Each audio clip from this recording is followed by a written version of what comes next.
कभी कभी लगता है कि हम बुरा रहना चाहते हैं, यह जानते हुए भी कि हमारे लिए अच्छा क्या है। शायद अपने आप को सजा दे रहे होते हैं या इस दुनिया से दूर भाग रहे होते हैं। लेकिन अगर कोई अच्छी वजह मिल जाए जो हमारे दिमाग में एक जगह सी बना ले, तब हमें दुनिया से दूर भागने की ज़रूरत नहीं होती। ऐसे ही हमारे कपूर साहब थे। वो बिना वजह कुछ नहीं करते थे, चाहे अच्छा हो या बुरा।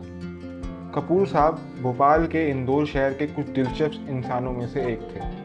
ना जाने कैसे लोगों की बातों को वो समझ लेते थे। वो सेल्स डिपार्टमेंट में नौकरी करते थे।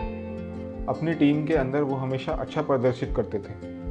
उनका लोगों के साथ बात करने का तरीका ऐसा होता था कि कभी कभार उनको कोई इनकार नहीं कर पाता था। वो लोगों के मन को समझने की पूरी कोशिश करते थे। झूठ बोलकर कुछ बेचना उनकी फितरत में नहीं था। जिस कंपनी में वो काम करते थे वो इंश्योरेंस एजेंसी थी और कंपनी को सिर्फ प्रॉफिट से मतलब रहता था, जिसकी वजह से कभी कभार कपूर साहब को झूठ भी बोलना पड़ता था। यह बात उनको भीतर से खोखला कर देती और कंपनी को लेकर मन में नफरत भर देती थी। वो करीब 5 साल से सेल्स के पेशे में थे और 2 कंपनियां बदल चुके थे। उनको अंदाज़ा हो गया था कि कहीं ना कहीं उनको झूठ बोलना ही पड़ेगा। गली के कुत्ते भी जब किसी का कहना बिना पूछे ले जाते हैं तो वो भी छुप छुपा कर जाते हैं। इन जानवरों को भी पता होता है कि वो कुछ गलत कर रहे हैं। कपूर साहब को तो होशो हवास में झूठ बोलना पड़ता था। ऑफिस के कुछ साथियों के साथ जब वो दिन का ब्रेक लेते तब अपना गुस्सा शांत करने के लिए सुट्टा पीते और कंपनी को गाली देते। कहते, इन कंपनियों की वजह से दुनिया में विश्वास कम हो रहा है, हम लोगों को कुछ भी बेच रहे हैं। और जब लोगों को लगता है कि उनके साथ धोखा हुआ है तब वो फिर से ऐसी कंपनियों पर भरोसा नहीं करते हैं और इसमें भी कंपनी हमारी गलती निकालती है। कभी कभार कोई इंसान मन से साफ होकर भी शरीर से स्वार्थ इसलिए नहीं रह पाता क्योंकि दुनिया लालच के चक्कर में ऐसे काम करवाती है जो इसकी नीति के बाहर होते हैं और इंसान मन की उस गंध को छुपाने के लिए नशे में धुस्सा हो जाता है। कपूर साहब की सुट्टा पीने की शुरुआत भी कुछ ऐसी ही हुई थी, मगर करीब 1-2 हफ्ते से कपूर साहब बहुत गुस्से में रहते थे। लोगों से सही से बात करना छूट सी गई थी। उनकी टीम की सेल्स भी कम हो रही थी और इसी कारण कपूर साहब के बॉस भी उनसे थोड़ा सा गुस्सा थे। मगर कपूर साहब को कोई फर्क नहीं पड़ रहा था। उन्होंने ब्रेक में साथियों के साथ गप्पे मारना भी छोड़ दिया था। उन्हीं साथियों ने उन्हें छुट्टी लेने की सलाह दी ताकि वो थोड़ा आराम कर लें और अपनी सेहत का ध्यान रखें, मगर उन्होंने साफ मना कर दिया। कहते, मुझे कुछ नहीं हुआ है और मैं कोई बीमार नहीं हूँ, बल्कि अब थोड़ा अकल ठिकाने आई है।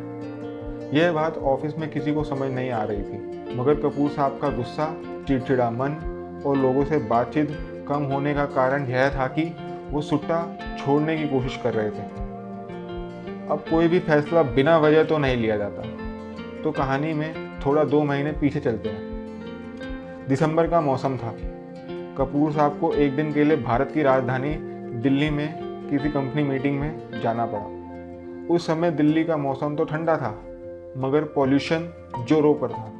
बिना मास्क के तो वहाँ दिन में लोग करीब 30 सुट्टे आराम से पी लेते थे। उस दिन कपूर साहब की मीटिंग खत्म होते होते रात हो चुकी थी। मौसम ठंडा और धुंधला था। कपूर साहब एक चाय की टपरी पर बैठे और फ़ोन में खबरें पढ़ने लगे, जिसमें एक खबर में लिखा था कि नव शिशु के लिए सबसे जहरीला मौसम, यानी जो भी बच्चा जन्म लेगा उसके लिए सबसे जहरीला मौसम। तब उन्हें अपने होने वाले बच्चे की याद आई और दिल को सुकून मिला कि वह दिल्ली जैसे शहर में फ़िलहाल नहीं रहते। दिल्ली के सफ़र के करीब 1 महीने बाद कपूर साहब को लड़का हुआ। मिस्टर और मिसिस कपूर बहुत खुश थे। मिसिस कपूर काफ़ी टाइम से उनसे उनकी सुट्टा पीने की आदत छोड़ने के लिए मना रही थी, मगर कपूर साहब की अब बहुत बुरी आदत हो चुकी थी। वो कम से कम 5-6 सुट्टे तो दिन में मार ही लेते थे।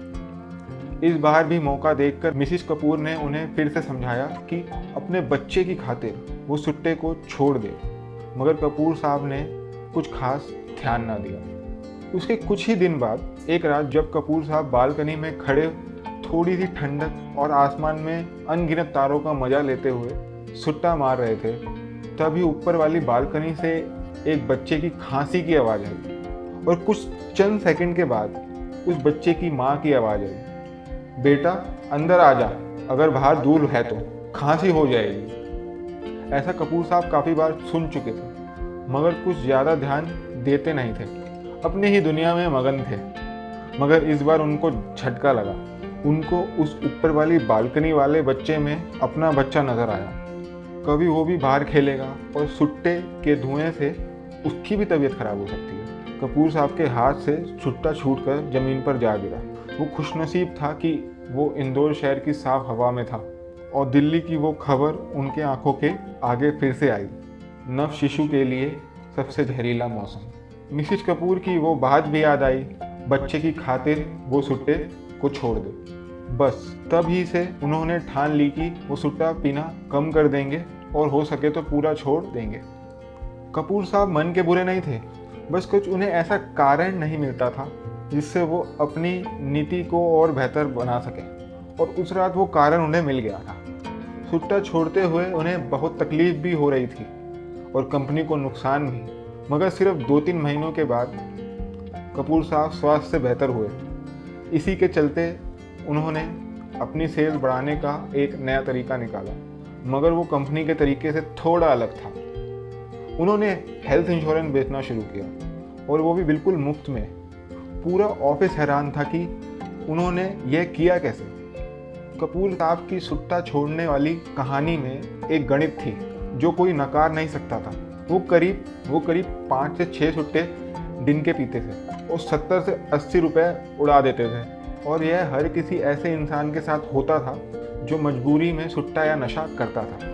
यह पैसे जब कपूर साहब के बचने लगे तो उन्होंने हिसाब लगाया कि इतने में तो 1 करोड़ तक का हेल्थ इंश्योरेंस आ सकता है। बस तो हो गया ना एकदम मुफ्त।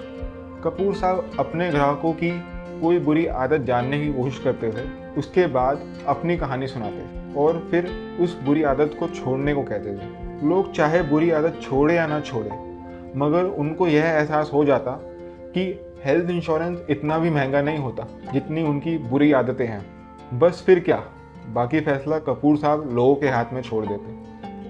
कुछ भी बदलाव करने के लिए वजह चाहे जो भी हो, अगर वो हमारे से लेकर लोगों तक कुछ बेहतर परिवर्तन ला पाए तो कुछ ऐसी वजह हमेशा ढूंढती रहनी चाहिए।